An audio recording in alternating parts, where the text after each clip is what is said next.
I got so much motherfucking design on right now.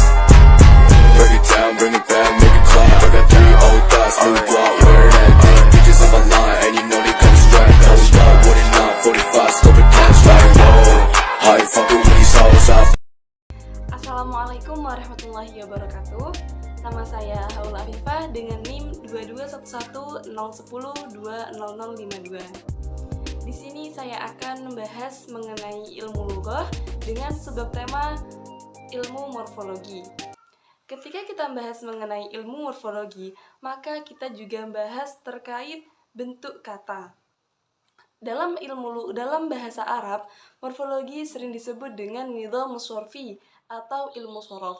Jadi, morfologi ini membahas mengenai perubahan bentuk kata, entah itu berubah bentuk mana karena berubahnya bentuk kata ataupun sebaliknya. Nah, ilmu morfologi ini ketika kita membahas mengenai ilmu morfologi, maka yang dibahas pertanyaan pertama yang muncul adalah apa sih asal dari suatu kata dan juga apa sih bentuk dasar dari suatu kata itu ataupun cabang-cabang dari bentuk kata itu. Nah, di sini saya akan bahas satu persatu mengenai hal tersebut. Perubahan bentuk kata dalam ilmu morfologi sering disebut dengan ilmu sorof dalam bahasa Arab. Nah, pembahasan dalam ilmu sorof ini asal kata dari suatu kata, dari suatu kalimat itu ada yang berpendapat masdar dan ada juga yang berpendapat fi'il madi. Semisal ini fi'il madi.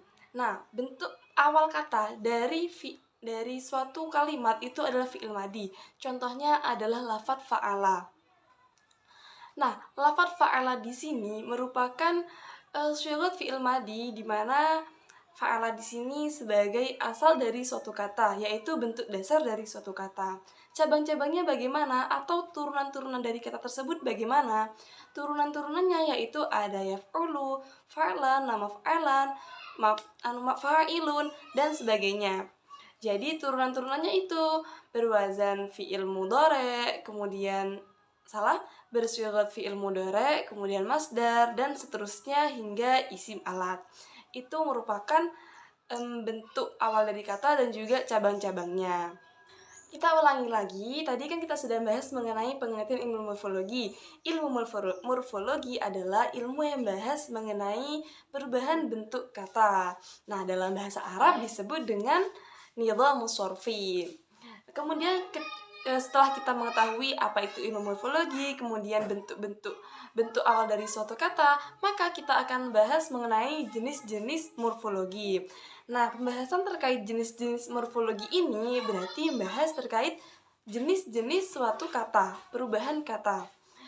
Kata dalam bahasa Arab, kata dalam bahasa Indonesia ketika diartikan dalam bahasa Arab merupakan suatu kalimat.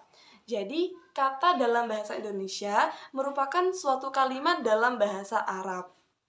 Nah, bentuk kalimat tersebut ada 3, yaitu kalimat isim, fi'il, dan juga huruf. Kalimat isim adalah perubahan bentuk kata terkait perubahan kata benda. Kemudian yang kedua, kalimat fi'il, di mana kalimat fi'il ini merupakan kata kerja. Jadi perubahan bentuknya itu terkait dengan kata kerja seperti fa'ala berubah menjadi yaf'ulu. Kemudian yang ketiga adalah kalimat huruf. Nah, huruf ini merupakan bentuk paling dasar dari suatu kata. Nah, kalimat huruf ini tidak bisa memiliki arti ketika tidak bersamaan dengan kalimat lain. Jadi semisal min dalam huruf jar itu tidak memiliki arti kecuali bersambung dengan kalimat isim, contohnya minal masjidi. Jadi min bersambung dengan al masjidi sehingga memiliki arti dari masjid. Nah, kalimat-kalimat huruf ini seperti huruf nasab, amil jazm, kemudian huruf jar, huruf ataf ini tidak bisa berdiri sendiri. Maksudnya dia ini memerlukan sandaran untuk dia berdiri seperti kalimat isim ataupun kalimat fi'il. Begitulah penjelasan terkait ilmu morfologi dalam kajian ilmu lughah, di mana ilmu morfologi ini membahas mengenai perubahan bentuk kata atau biasa disebut dengan nidhamu sorfi. Sekian dari saya, kurang lebihnya mohon maaf. Wassalamualaikum warahmatullahi wabarakatuh.